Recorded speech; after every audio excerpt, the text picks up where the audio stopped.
بسم اللہ الرحمن الرحیم۔ آداب دوستوں، میں ہوں اویس رفیق اور آپ دیکھ رہے ہیں دو ٹوک۔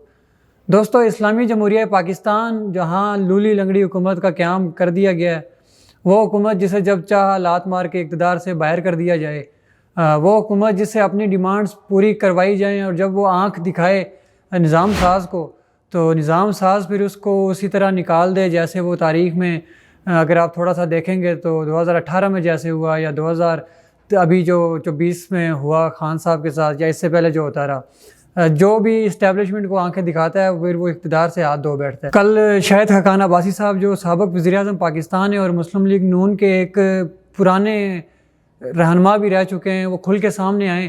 کل ایک نجی ٹیلی ویژن کو انہوں نے انٹرویو دیا اور انہوں نے اپنی ہی پارٹی پہ مینڈیٹ چوری کا الزام لگایا ہے۔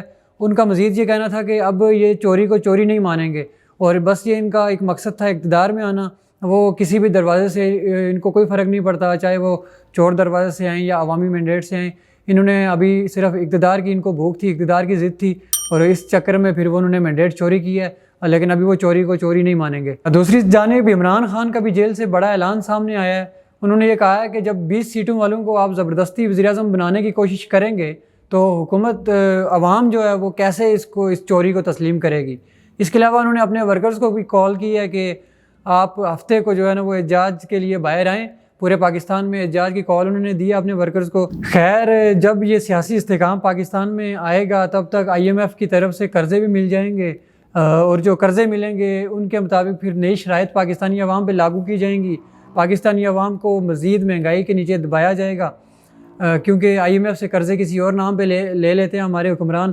تاریخ سے آج تک یہی دیکھتے آ رہے ہیں کہ عوام پہ لگانے کے نام پہ قرضے لیتے ہیں اور انہیں اپنی فیکٹریز اور اپنے کارخانوں میں لگا کے جو ہے وہ عوام کو چورن دے دیتے ہیں، عوام کو ٹرک کی بتی کے پیچھے لگا دیتے ہیں۔ یہی چورن بکے گا۔ IMF کو تحریک انصاف کی جانب سے جو خط لکھا گیا تھا وہ بھی منظر عام پہ آیا ہے، جس کو پاکستان مسلم لیگ نون کی طرف سے ایک سوشل میڈیا پہ پروپیگنڈا بنا کے پیش کیا جا رہا تھا کہ پاکستان تحریک انصاف کے جو بانی ہیں عمران خان، ان کی طرف سے پاکستان کے خلاف لکھا گیا اس خط میں، حالانکہ ایسا کچھ بھی نہیں تھا۔ انہوں نے جو خط منظر عام پہ آیا اس میں یہ لکھا ہے کہ جب تک ایک عوامی حکومت یا عوامی مینڈیٹ سے حکومت رائج نہیں ہوتی پاکستان میں، تب تک آپ کا دیا ہوا قرضہ وہ عوام پہ کیسے لگے گا۔ اب بات ان کی بھی، کیونکہ پاکستان مسلم لیگ نون کے اپنے جو رہنما ہیں، اپنے جو ان کے پرانے رہنما ہیں یا جو ان کے امیدوار تھے، ان کی طرف سے یہ بیانات سامنے آ رہے ہیں کہ اس بار جو انتخابات ہیں اس میں مینڈیٹ کو وہ چوری کیا گیا ہے، اس میں جو ہارے ہوئے امیدوار تھے ان کو جتوایا گیا ہے۔ اس کے بعد تو پھر جو خان صاحب کی IMF کو لکھے گئے خط میں جملے تھے وہ بھی کسی حد تک سچ ہی ہیں۔ اس میں پاکستان کے خلاف تو خیر یا ملک پاکستان یا کسی ریاست، اس ریاست کے کسی ادارے کے خلاف کچھ بھی نہیں لکھا ہوا۔ جو بھی ہے، نظام ساز اس قدر برہنہ ہو چکے ہیں کہ اب انہیں اپنے برہنہ ہونے پہ کوئی شرم نہیں ہے، ان کو عادت ہو چکی ہے۔ جس روز ان کے خلاف کوئی بات نہ کی جائے ان کو سکون نہیں ملتا، وہ کوئی نہ کوئی ایسا کارنامہ دے دیتے ہیں کہ سوشل میڈیا سے الیکٹرانک میڈیا تک ان کے چرچے شروع ہو جاتے ہیں۔ جو بھی ہوگا، نظام جیسا چل رہا ہے ویسے ہی چلے گا، پاکستان کا اللہ ہی حافظ ہے۔ لیکن کشمیریوں کا پاکستان کے ساتھ اٹیچ ہونے کے بعد جو برا حال ہو چکا ہے، ترقی کے نام پہ جو چورن دیا جا رہا ہے اور جس ٹرک کی بتی کے پیچھے لگایا گیا ہے، یہ بھی اب پتہ نہیں پھر قوم کب سمجھے گی، کب پہچانے گی اپنے محسن کو اور اپنے دشمن کو، اور کس طرح سے جانتی ہے کہ کون اپنے جو حکمران ہیں اس کے بیس میں کچھ منافق بیٹھے ہوئے ہیں۔ تقریباً سارے ہی آپ کو ایسے ہی ملیں گے کہ عوام کے سامنے کچھ اور ہوتے ہیں، جب ان کو آپ اسمبلی میں بھیجتے ہیں وہ کچھ اور ہوتے ہیں۔